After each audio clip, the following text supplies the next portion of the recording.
Hello, everyone. Welcome to Daily Use English Sentences.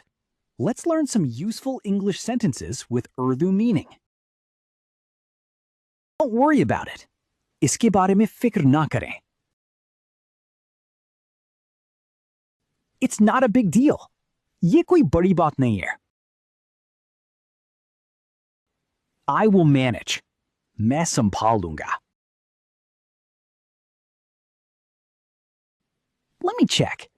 मुझे check करने दो.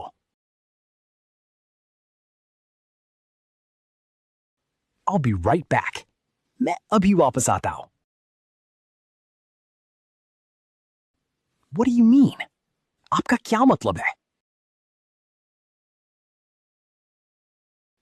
I agree with you. मैं आपसे मुत्तफिक हूं. That's a good idea. ये एक अच्छा ख्याल है. I am feeling tired.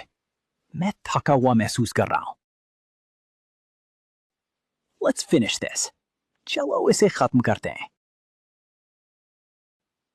Thanks for watching. Keep learning, keep growing.